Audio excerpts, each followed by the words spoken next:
Good morning. Tuesday. Whew. I want to talk about two things really quick. Getting in over your head on these huge jobs that you have no business doing. That's the first one. And then answering the phone. That's another one. Yesterday, I went to go do a satellite dish. I'm off today, by the way. I'm off. I have to go talk to the city, and I have to cancel one job on the schedule. One huge job. So tomorrow I have more jobs because I pushed it to one day. She didn't even care. She's like, oh, that's fine. My big one job that I had today. Embarrassing. Yep. Back in the day, it used to be about 11 jobs. Anyway, I was talking to the customer yesterday. I went to go do a satellite dish. Well, I did a great video of that satellite dish. It's on Facebook and TikTok, I think. So I did a satellite, and I was removing the satellite dish, and I think I was maybe about 90% done, 80-90% done. I was on the ground, I was dragging out, and the owner gets there, the homeowner gets there, and he wasn't there at the time. By the way, I love jobs like this. This is something I need to explain to you. Having my YouTube channel, having my face on all social media such as Instagram, Facebook, TikTok, LinkedIn, YouTube, having my face on all those social medias grows my good morning. Hi, good morning. It grows the business in a certain way of showing value of trust. And this value of trust is so important because, it's funny because Orson, he comes to work with me, and when he's with me, he notices that the customer's never home. And he's like, you're just walking to the backyard? And I'm like, yeah, they're not home anyway. He goes, wow, you have so many customers that you go to people's house, Ricardo, and they're never home. This was the case yesterday. I went to someone's backyard, just walked. I was by myself, by the way. Orson was busy doing another job. And I walked back there, and apparently the person had seen me remove hundreds of satellite dishes from other people's houses. I go back in the backyard, and I got the satellite dish on the ground. I'm moving it out, and the customer gets there late. And he walks up to me. He says, Ricardo, how's it going, man? Nice to meet you, brother. I've seen your videos. And I'm like, oh, cool. He goes, you know what? You were the third person I called.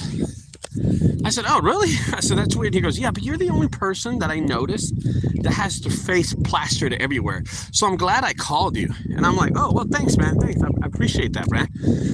I said, well, what were the other two quotes? He goes, I couldn't get them on the phone. So what are you talking about? He goes, they didn't even answer the phone. Oh my gosh, dude. I am telling you, what a sad, disappointing, depressing way to lose business when you can't even answer the phone. You can't answer the phone. The only time that people will miss me calling, like I'll miss their phone call, is if I know it's them and I don't want to answer the phone. Or I'm doing this walk and my other phone's in the car. I won't answer it because I'm here. I'm doing this. But other than that, it's disappointing to find out that people are losing jobs because they're not answering the phone. In this economy, man, you got to be answering the phone. This happened to me last week too, with the mattress for $100. It was easy mattress removal. I mean, this simplest, the stuff was outside. I asked the lady, how did you find me? And she said, oh, you're the only person to answer the phone. I called 4 companies and you're the only one. I'm like, okay, cool. That shows how good my organic traffic is. I'm like number 4. But she said, you answer the phone. And let's talk about that. The inability to answer the phone. What's more important than answering the phone for your own business as an entrepreneur? Wow. So let's hypothetically, let's give you a scenario, right? Let's say you're working for, let's say Home Depot. Let's say you're working for Home Depot. And the manager comes in and says, okay, Ricardo, you're going to work the lumber department. All you have to do is all customers come in and see this wireless phone, call in. I bet you don't miss any of those phone calls, right? I bet you'll do it for Home Depot. I bet you'll walk around attending customers and answering that phone all day. Guarantee that you won't miss one phone call. Every phone call that goes through that phone, you'll answer it. Guarantee it. You'll do it for Home Depot, but you won't do it for your own business. I don't understand that. Here's another thing. People know I'm a small business owner. So when I'm doing a hot tub, and it usually always happens to a hot tub, the customer's outside taking video of me and they're, just having fun. And they always video you or take pictures of the hot tub when you're doing it. And when I'm out there, my phone will ring. I'll say, excuse me, I'm a small business. I got to answer this. Oh, yeah, no, get your money. Get your money. They are so appreciative. Oh, my God. Every customer is so appreciative. They're like, no, answer it. That's your hustle. That's your hustle. I love it when they say that. When they're, oh, that's your money. Get your money. Get your money, And the guys always understand. But the women go, no, get the phone call. Get the phone call. The women know it. That's what's so cool about it. They always know that you can answer your phone. They don't mind. They do not care whatsoever. They don't care. They just will answer the phone. I mean, they'll let you answer the phone and just go about your business because they care about you growing your business. It's really important in this economy. So guys, always answer the phone. Always. It's so important. Even if you have to in front of customers, they don't mind. 90% of my customers do not mind. I don't know how they are in California because they're real jerks out there. Chicago and New York. I don't know how they are. But here in Texas, they practically want you to answer the phone. They want you to make that money, man. That's what's going on. They want you to make money and they want you to earn it. So that's why they want you to answer the phone. Okay. So enough of that. I want to talk about doing big jobs, getting in over your head. Golly. I know a lot of people that make this mistake. And if you don't know what you're doing, don't do it. So yesterday I got this big old job and the lady wanted me to estimate it. It was 60 tires, a huge trailer, like this big old trailer. It had been chopped up in pieces and it was 60 tires, 60 of them, in this huge trailer. She wanted me to go out there and do the job, but wanted me to give her a free estimate. So I drive out there like an idiot. And I see this huge trailer. It's a rig. It's like a whole 18-wheeler truck, and it's chopped up in like 3 pieces, 2 pieces, something like. It's been over, it's been in a wreck or something, and they just have it out on this property. She tells me what my estimate is. I'm like, man, $6,000 is what I tell her. I said $6,000. She said to me, at this point, I couldn't do the job. I didn't want to do it. I was going to subcontract to somebody else because I know I can subcontract it. She says to me, oh, I got a bid for $2,500. I said, ma'am, go do that bid. Take that bid and don't even hesitate.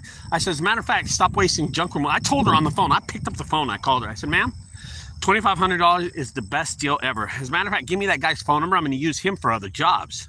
She actually gave me his phone number. Yeah. And I am going to call this guy. No crap. I am going to call this guy for jobs I don't want to do. But here's the crazy thing about it is that when this guy's going to get out there and realize, oh, he gave the estimate with pictures. I drove out there. When this guy gets out there, he's going to be way in over his head. He doesn't know what he quoted her for $2,500. This job is so bad. Even the tires, I think even the tires would run him close to $1,000 just to remove tires. Just to remove tires, he's at $1,000. You're gonna cut up this for $1,500, dude. You're not making any money off this thing. It is so disappointing. I would love to see this guy's face when he gets paid, because he got in over his head with pictures. Don't make that mistake. Whenever it's a big job, go do it. Go see it. Go see the job first. Go see the job first when it's a big job. Don't ever think. And listen, here's my rule of thumb. And this is one of the reasons I did the video, is because I got a phone call from Eric. He's out of site junk removal. He's located in Arlington. And he said, Ricardo, you want to go halves on this job? I said, what is it? it's a burnt house. And I was like, oh, geez, that's the worst. Doing a burned house is the worst job you can do. That soot all gets all over you, that black stuff. Oh, it's it sucks. It sucks bad. But I told Derek I'll help him out. What do we bid? Try to find out what the other bids are. He did. He found out one of the bids was $20,000. So I said, bid $19,500. Go low. We'll go and combine in this job. He's like, okay, so we are. That's what we're going to do. We're going to combine on this job. Me and him are going to go do this job together. I'm going to tell you something, guys. If you don't know what you're doing, don't do it. Don't go in over your head. You're going to lose. You're going to lose. If you don't know how to do it, call somebody that's been doing this for a lot of years. Because I'm going to tell you, you're going to lose. You're going to lose. I remember when I first started, I took an absolutely loss on this hoarder house. I went in there.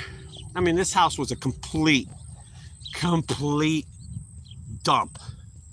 Just trashed out from everywhere. I mean, this place was messy. I bet $1,000. Man, I was so happy.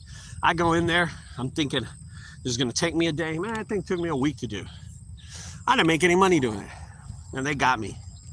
But I was young, of course. I was hustling. It was me and another guy. We cleaned it out. It just took like 3-4 days to do it, man. I didn't know what I was doing. I thought I was going to use one dumpster. I ended up using like 4 dumpsters. It was embarrassing. But I thought I knew how to do it. Man, if you don't know how to do it, call somebody locally that knows how to do these hoarder houses and get help from them. Tell them to help you out, man. Because you will get in there and you will mess up things. And that's what Eric did. Eric was smart. Eric's not an idiot. Eric knows me. We're friends. I met him a couple of weeks ago. And he's like, hey, Ricardo, can we do this job together? I'm like, hell yeah, let's go. Take the bid, put the bid in. We'll get the insurance. I'll get the bonded insurance and stuff, and we'll knock it out. He's like, okay. I said, yeah, dude, we'll manage to do it. We'll manage to do it. Excuse me, guys. Sorry about that. I apologize for that. And me and him are going to combine to do that job. Hopefully, we do it. Hopefully, we get the bid.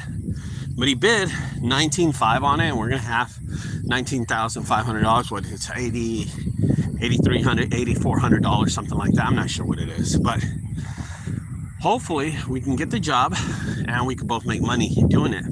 I'm kind of looking forward to it. I have 2 big jobs coming up this week, and I'm kind of happy about those. They're from usual customers too. That's what's crazy about it. My repeat customers are keeping me in business, man. My repeat customers are like my cash cows right now. So I have 2 repeat customers. I go to this guy's house and he does refurbished furniture. So I'm going to hit him up on Thursday. I'm going to go by there. Bro, I'm going to pick up so much crap from him. And it's going to be haunted house stuff. That's what's cool about it. So we're going to use all his stuff during the haunted house. It's going to be awesome. And here's the other thing about it. Here's the other thing. I don't have to dump it. So there's no dump fee. So I love that part. The cool thing about this is that he's been dealing with me with years, right? And then next week, I have a big estate clean out. So that'll be an $1,800 job. I'm looking forward to that one too. Jen and Kate. So they look at my videos all the time. They're the best. But what's the relationship? What's the relation that I have with those guys? Why did I bring that up? I'm gonna tell you why.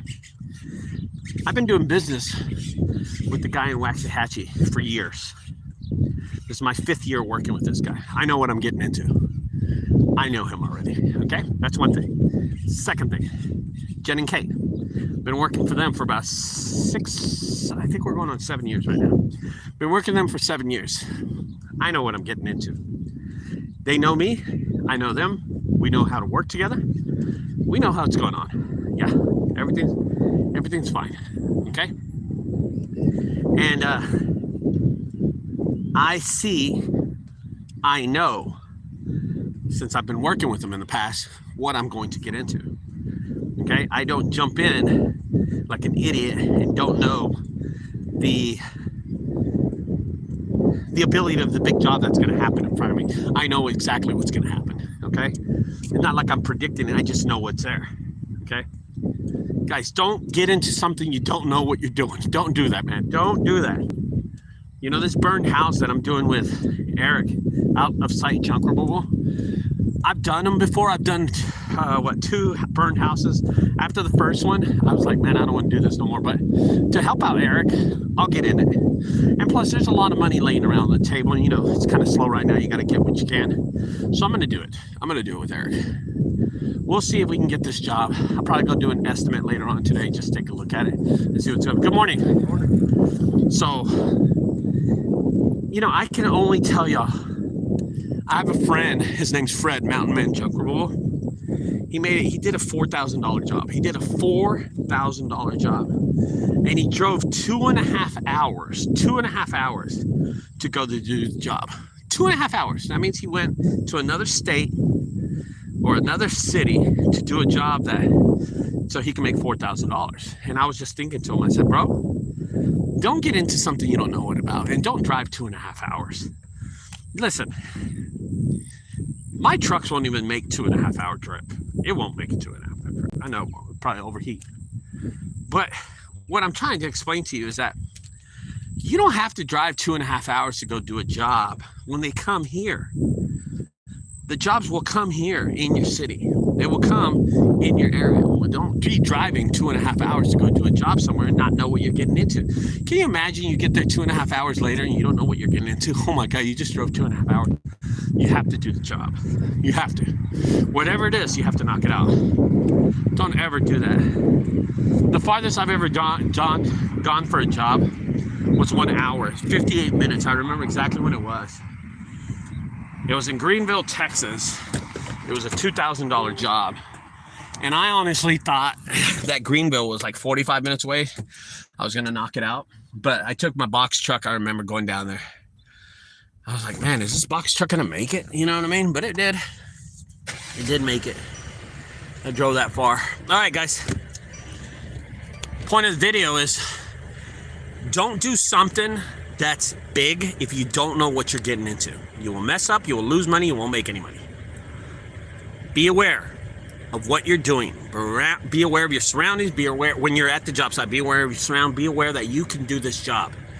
Don't start thinking I have to buy machinery and stuff like that. Once you're going to have to rent machinery or buy machinery, dude, you're out of your league. You're out of your league, and you got to be careful what you do, okay? Got to be careful. I don't get into things unless I understand them. That's my rule of thumb. And I will pass on jobs all the time. All the time, okay? Oh, there's my phone going off. All right, guys, I got to answer that phone call. Thanks for staying tuned. I got a cool little video that I did yesterday about a satellite dish. Just check it out, okay? It's on YouTube. Have a good one, guys. Bye-bye.